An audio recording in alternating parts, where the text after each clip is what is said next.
आज हम पर्यावरण शिक्षा में उर्वरक से संबंधित समस्याएं यानी फर्टिलाइजर्स रिलेटेड प्रॉब्लम्स के बारे में जानेंगे।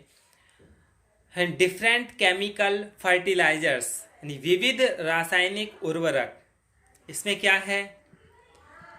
भारत जैसे कृषि प्रधान क्षेत्र में खेतों की मिट्टी को उपजाऊ, रोग रहित और सुरक्षित एवं संरक्षित रखने का उत्तरदायित्व किसानों ने जन्मजात लिया है। किसान चाहे गणित और विज्ञान की भाषा न जानते थे, पर यह जरूरी उन्हें मालूम था कि एक बार उपज लेने के बाद खेतों की मिट्टी को किन किन सुधारों की आवश्यकता है, जिससे वे अगली फसल को भी अच्छे से उत्पादन की श्रेणी में ला सकें। इसके लिए वे खेत की निराई, गुड़ाई, खाद डालना, कृषि फसल की किस्म बदलने जैसे सभी काम करते थे, जहां वे उत्पादन वृद्धि के लिए जैविक खादों यानी बायो फर्टिलाइजर्स का उपयोग करते थे। वहीं पशु पक्षी, कीड़े मकोड़े को दूर करने के लिए मानवकृत तरीके व स्थानीय कीटनाशियों को काम में लाते थे। समय के साथ साथ पृथ्वी पर की आबादी बढ़ी तो अधिक अन्न उत्पादन, घरेलू ईंधन, पशु चारा और अन्य दैनिक उपयोग की वस्तुओं की अधिक मात्रा की आवश्यकता हुई। रासायनिक उर्वरक यानी केमिकल फर्टिलाइजर ने किसानों को तत्काल वृद्धि में बहुत सहायता पहुंचाई। भूमि की उर्वरता के लिए 3 प्रकार के उर्वरक प्रचलन में आए, यानी नाइट्रोजन उर्वरक, फास्फेट उर्वरक ने nitrogen fertilizers, potassium phosphate fertilizers P2O5, फिर पोटास उर्वरक यानी K2O। ये जो उर्वरक हैं, इनकी कितनी कितनी मात्रा किस किस प्रकार की भूमि और किस किस प्रकार की उपज से संबंधित है, ये किसी के लिए किसान के लिए नहीं पता होती है। लेकिन फिर भी एक सामान्य तौर पर 3 उर्वरकों को मिश्रण यानी NPK नाम से, जो 4:2:1 में मिली होती है, इसका प्रयोग किया जाता है। और नाइट्रोजन उर्वरक में क्या क्या होता है, यानी जो नाइट्रोजन फर्टिलाइजर्स है, इसमें सोडियम नाइट्रेट 16% होता है, कैल्शियम नाइट्रेट 15.5% होता है, अमोनियम सल्फेट 20.6% और अमोनियम फॉस्फेट 20.0% होता है। कैल्शियम साइनामाइड 21.0% और अमोनियम सल्फेट नाइट्रेट 26%, आइसोब्यूटीड्यूरिया 32.2% और यूरिया 46% होता है। इसी तरह से फास्फेट उर्वरक फर्टिलाइजर्स में क्या होता है? सिंगल सुपर फास्फेट 18% यानी P2O5, double super phosphate 32% P2O5 और ट्रिपल सुपर फास्फेट 48% P2O5 और डिकैल्शियम फास्फेट 14% और रॉक फास्फेट 30% और रेहमिया फास्फेट 28%। तीसरा है पोटेशियम उर्वरक यानी पोटेशियम क्लोराइड 62% KCl और पोटेशियम सल्फेट 52% यानी K2SO4 और potassium magnesium sulphate 22% K2SO4.2 MgSO4, potassium schoenite यानी K2SO4.MgSO.6H2O। ये क्या है? उर्वरक हैं यानी फर्टिलाइजर्स हैं। अब इन फर्टिलाइजर्स का भारत में उर्वरक के प्रयोग में कठिनाइयाँ यानी difficulties in the use of fertilisers in India. Bharat में उर्वरकों का उपयोग वर्तमान में लगभग 62% कृषि भूमि में हो रहा है, जिसमें 43% भूमि वर्षा आधारित है। इसका मुख्य कारण आज भी किसानों में उर्वरक के प्रति उचित सम्मान की कमी है।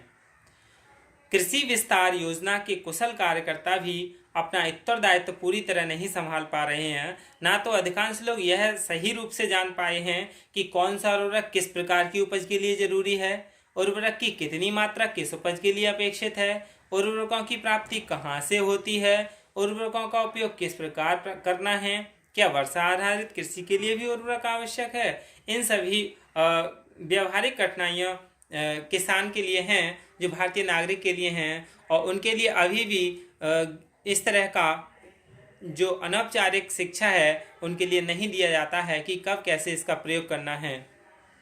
इनकी कठिनाइयों के बारे में जानने की क्या है, सबसे पहले तो यही है कि उर्वरकों संबंधित जानकारी का अभाव, यानी उनके लिए जो उर्वरक है उसके बारे में जानकारी नहीं होती है। Lack of knowledge about fertilisers, यानी कि कैसी उर्वरक होती है, कैसा उर्वरक होता है और उसे कैसे लगाना होता है, किस प्रकार की उपज के लिए किस प्रकार के उर्वरक हों यह उन्हें नहीं पता होती है।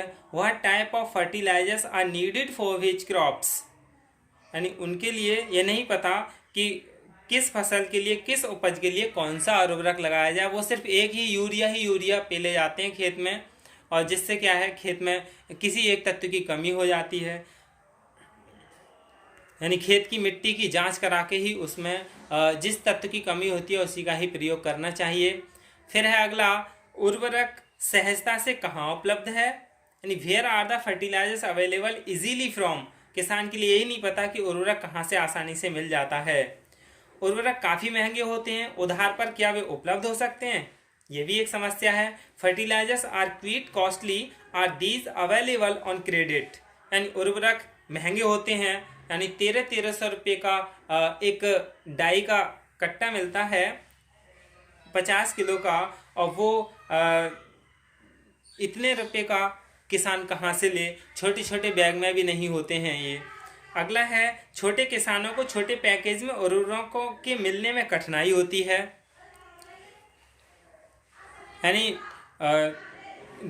Difficulties to get fertilisers for small farmer in small packages. जो छोटे छोटे किसान हैं उनके लिए छोटे छोटे पैकेजेस में होना चाहिए। जैसे किसी की 5 बीघा ज़मीन है तो उसके लिए क्या वो पूरा ही जो कट्टा है उसे खरीदेगा, जो पूरा ही बैग है पैक है, और उसके लिए छोटे छोटे टुकड़ों में भी होना चाहिए। अगला है, क्या उर्वरक वितरण अथवा आपूर्ति ग्राम स्तर पर संभव है। इज फर्टिलाइजर्स डिस्ट्रीब्यूशन और supply possible at the village level, यानी प्रत्येक गांव पर यह आपूर्ति नहीं हो पाती है और दूर दराज शहरों से या केंद्रों से लेने जाते हैं और उन्हें लाने के लिए भी दिक्कतें रहती हैं। तो यह भी क्या है, प्रत्येक ग्राम स्तर पर इसकी आपूर्ति संभव नहीं है। क्या सरकारी टेक्नीशियन की नियमित सेवाएं प्रत्येक किसान को निःशुल्क मिलने की व्यवस्था है। Is the regular service of government technicians available free to each farmers, यानी जो सरकारी तकनीकियां हैं वो नियमित सेवाएं प्रत्येक किसान को निःशुल्क नहीं मिल पाती हैं, और आती भी हैं ब्लॉक स्तर पर तो उसके लिए जो ज़्यादा ज़मीन वाले हैं वही उसके लिए अपनी तरफ कर लेते हैं। उन छोटे छोटे किसानों को फिर भी लाभ नहीं मिलता है, और भविष्य में भारत एक छोटे छोटे किसानों वाला मतलब थोड़ी थोड़ी ज़मीन वाले ही लोग होंगे, और उनके लिए इस तरह की खेती करने में समस्या भी उत्पन्न होगी। यही क्या है, फर्टिलाइजर्स की समस्या है कि इसका कैसे उपयोग किया जाए। अब हम इन फर्टिलाइजर्स का पर्यावरणीय प्रभाव, इन उर्वरकों के पर्यावरणीय प्रभाव के बारे में जानेंगे कि इसका क्या प्रभाव पड़ता है। धन्यवाद।